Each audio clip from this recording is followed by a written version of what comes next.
What is up, my fellow Toku nerds and fellow Scout nerds? And it feels good to be back in my Sonic sweatshirt. Let's talk about episode 47 of Kamen Rider Zeztz. And I gotta say, this definitely felt like we got to know what powers Oblivion a lot. We know that each nightmare is powered by a certain dream by the user itself. But we knew that Oblivion was tied to them in a certain way. Today we got a better realization of what that is. So let's begin. We start off where we left off last week, kind of, with Baku fighting Nox, Otaka. I keep flipping Otaka and Nox. I can't explain why. I don't know.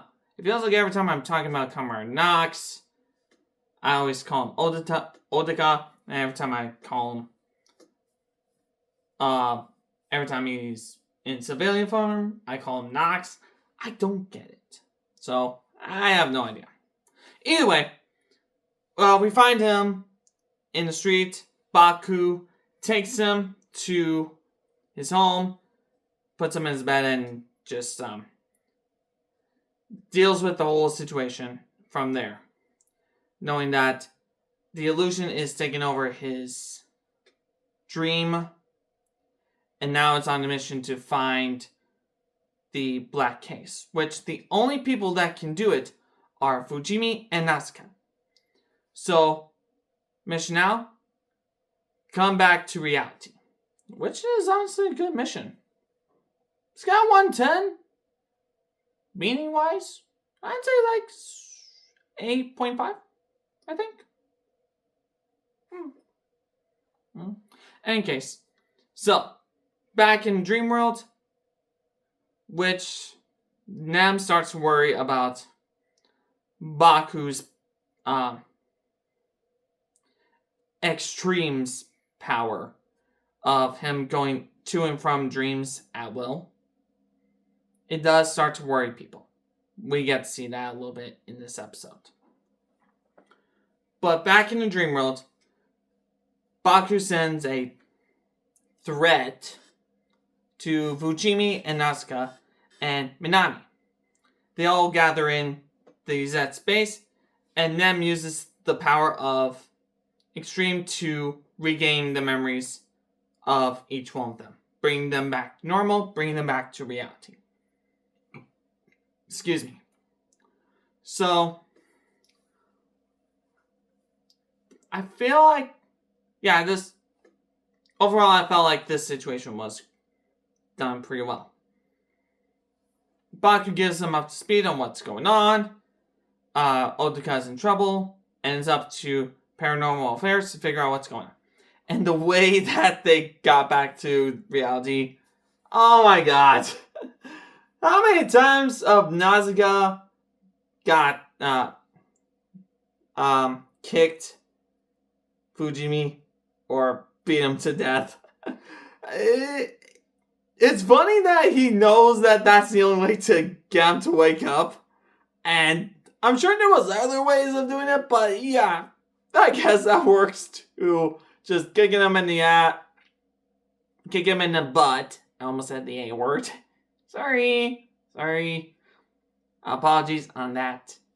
But kick him in the butt and then sends him back to reality. Therefore, Fujimi can't wake up Natsuka normally. That's just funny. That's just funny. I loved every moment of that. And then we got to Minami kind of fangirling over the fact that Nem is in the Zeztz space in the real world. And that's when they kind of start to worry about Baku's use of Extreme. Because before, Nem was questioning why he was dressed as Code 7, or Zeztz. Yeah. He was Code 7 during the Cold phase, but now he's a rogue agent, so he's just Zeztz now? I'm wrong with it. she was questioning him on that front, knocking him to reality, saying that this reality and all that. Now we got to the point to where Nem starts to worry about his use of it. Which, I don't know.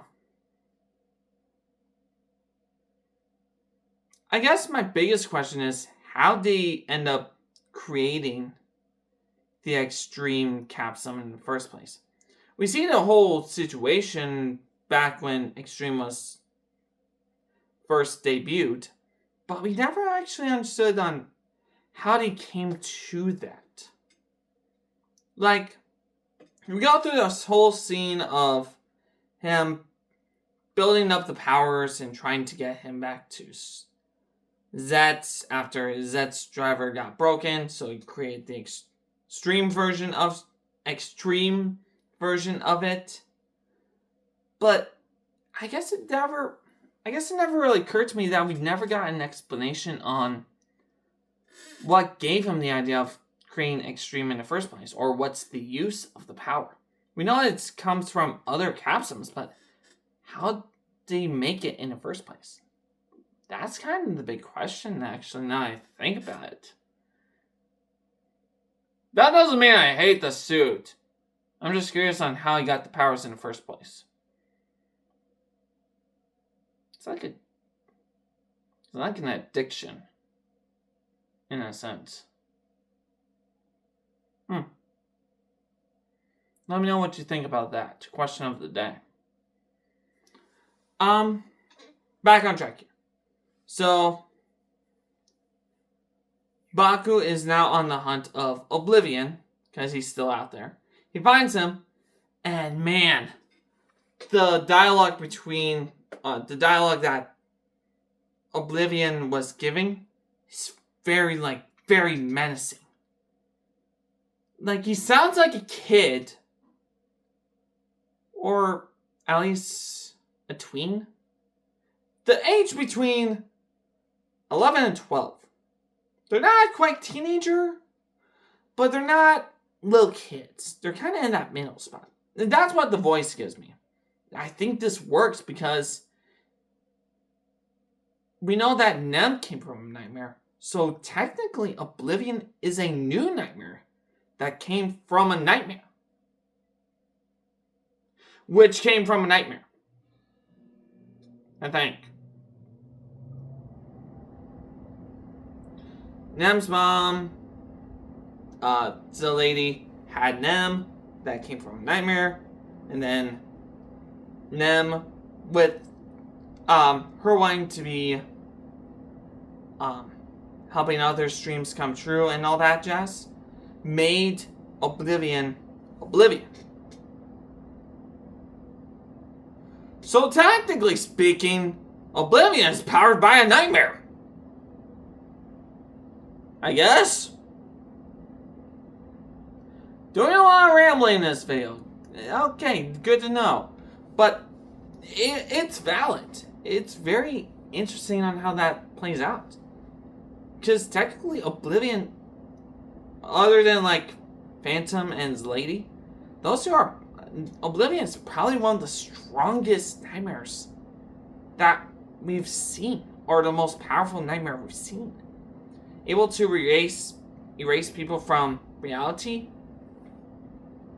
And he can just keep doing that.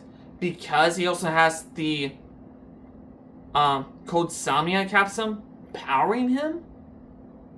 That is a very powerful nightmare in itself. They don't address the Code Samia capsule. They don't address that at all. But it's worth noting though. Because that's just how powerful this guy is. And the fact that he keeps using... And the fact that Nem's dream kept getting stronger and stronger, that also powers Oblivion himself. That is very terrifying now that you think about it.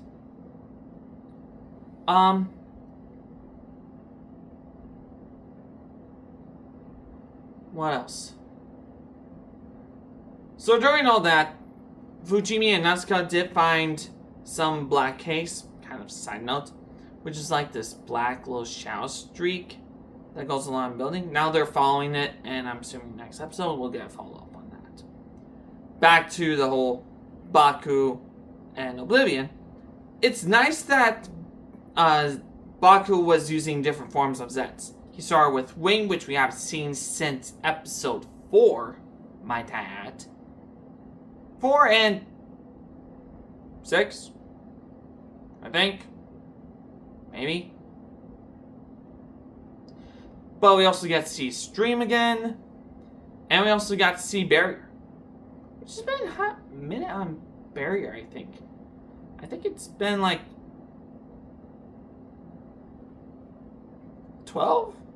Maybe? I don't know. It's somewhere around that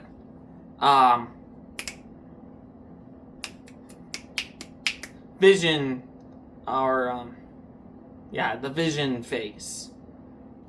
So it is very like, the stakes are really high, and even just, well, I mean, he should have used Extreme in the first place, but that's just a different thing. But Oblivion is so strong that he pretty much wipes out the entire team. Also, the fact that he ripped off the wings of Physicam Wayne, that's brutal, man. Like, god damn it. If that was part of his body, how that would hurt. Like, you can feel it. Like, I'm sure it would hurt because of the suit, but still, that just hurt. Like, ugh.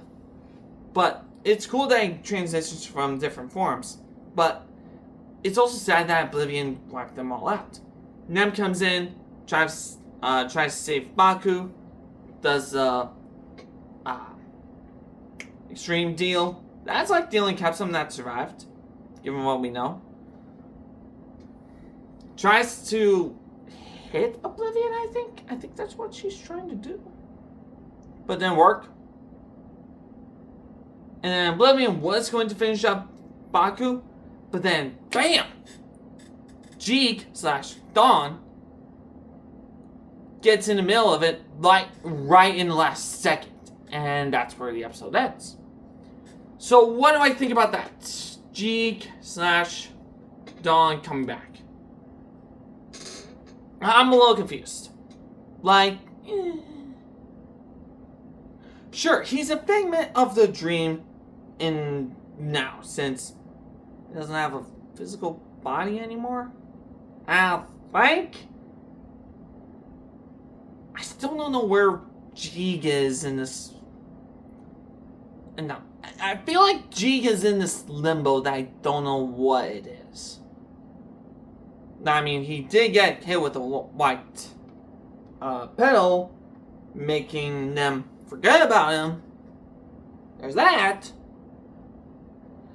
But in order to have Jeeg back, you need to touch him with the extreme capsule, right?